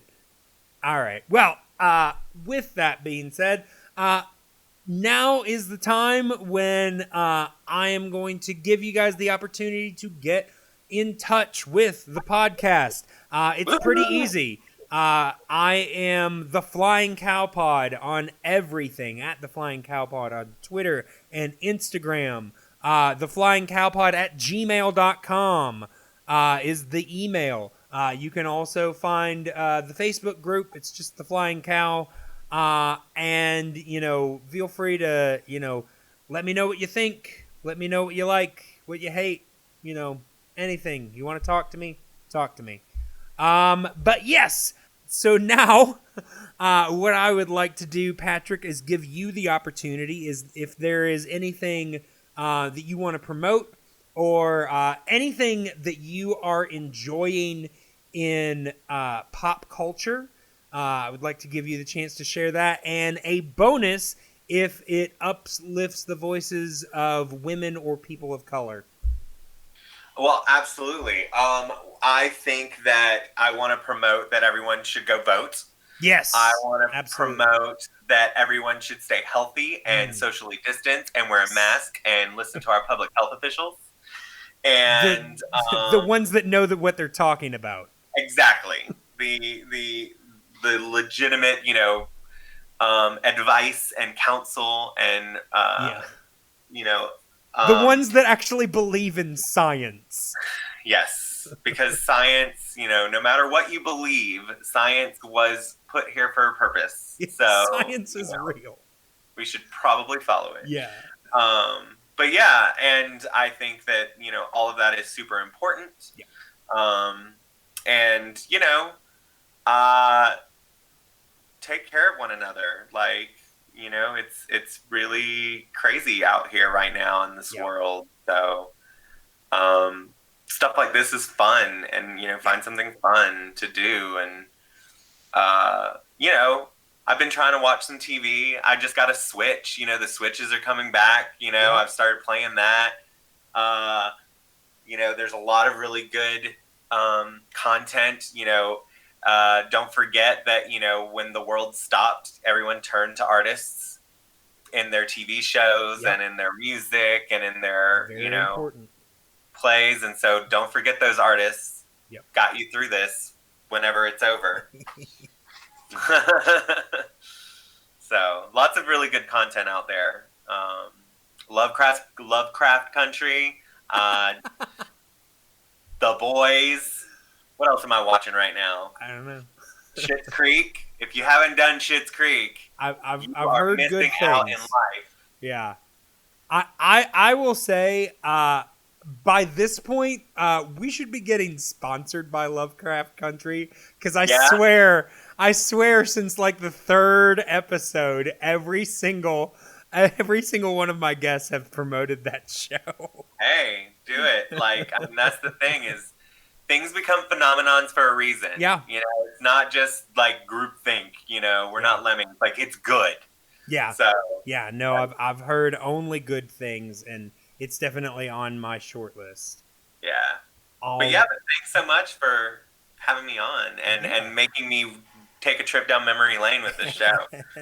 I would love that. All right. Well, real quick, I do have a couple of recommendations. So, unfortunately, I had a couple of things that I meant to get to specifically for this, and unfortunately, my Monday blew up because I had vehicle troubles and got stuck in Ohio. So, Oh, no. yeah, I will say though, when I was younger, I always used to think that I hated horror movies. Come to find out, it was slasher films that I wasn't that keen on, and I just lumped them all together. Now, actually, I've actually seen some of the earlier slasher films, and I liked a few of those. But because of that, every year I try to watch more and more horror stuff, just to kind of because I realize I like it. But a few things that I have seen since the last episode that I definitely recommend. I saw for the first time Get Out. I know I'm like 3 years behind. I don't care. It was good. And I really liked it. And if you haven't seen it, you should definitely check it out. I mean, really, really prescient. It's sad to say that, but really, prescient for right now. And it, I keep asking people to watch the movie because I'm like, I need to discuss things. Yeah, and I haven't seen it because, again, unlike you, I am not a big fan of the horror genre. Sure. So I'm literally scared to watch it. Sure. I mean, I will say it's more, it's not bloody. It's more like social. Like, current climate type social horror, if that's a thing. It's really smart and really well done. Takes a lot of your expectations and turns them on their head, like in a very good way. It's really good. I also watched Us. It's much more of just a straight up horror film, but that was also really clever. I liked that. Ready or Not, which is basically a story about a woman who gets married, and her new husband's family are they're just horrible people. And basically they say we have to play a game, and she ends up drawing hide and seek. That was like the one bad game. She thinks it's regular hide and seek, and really it's you hide and we try to find you and murder you. Oh, I remember seeing previews for that. Yeah, and it's another one. I mean, I saw the twists coming, but it was still really satisfying. Okay. That one's pretty good. That one is on HBO Max. So is Us. Get Out, I had to rent. And then another one that is also on HBO Max, Dr. Sleep. If you like The Shining and you missed this movie, watch this movie. I actually did it. I did a double feature. I rewatched The Shining and watched Dr. Sleep. Number one, I mean, it is the sequel to The Shining, so it was a great double feature. But it is so good. It's really good, and it's one of. Have you ever watched a movie and you're like, you see a performance and you're like, how have I missed this person for so long? Yeah. Rebecca Ferguson in this movie was one of those performances. I was like, how have I missed Rebecca Ferguson? Oh. She's just so good in this movie. But yeah, those are all good. Like I said, most of them are on HBO Max. And if they're not, if you don't have that, you can always rent them. They're all really good. But yeah. Fantastic.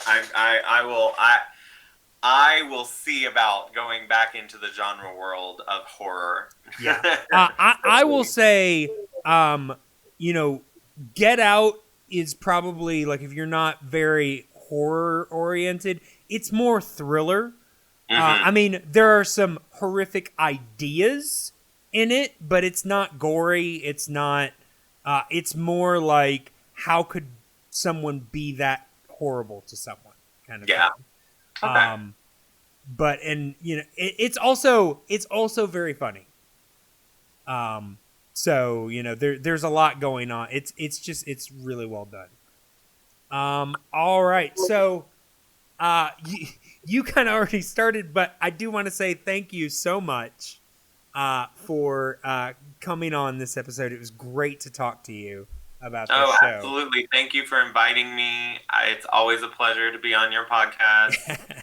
Yes. And of course, we will be back next time reviewing an episode where Gabby becomes a thief and apparently she turns into a blueberry. The episode is called Am I Blue? Who knows?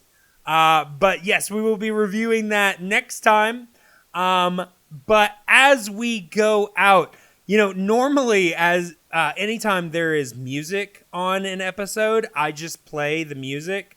But because there were so many musical options, I really couldn't just pick one. So I am going to give you the choice, Patrick. I have got both versions of Lenny's intro song, both the one where she sings by herself and the one with the principal, and then I've got Gabby and Tina's rap. What would you like to go out on? Absolutely the principal. I knew it. I knew it was coming. I practically already put it in the playlist. So once again, everybody, thank you guys for listening. And until next time, Ghostwriter out! Don't judge me by my skin. Don't judge me by my name. Can't you see the mess we're in? On the street there's too much pain. We're gonna sing about care. We're gonna sing about pride. People working everywhere, toe to toe and side by side.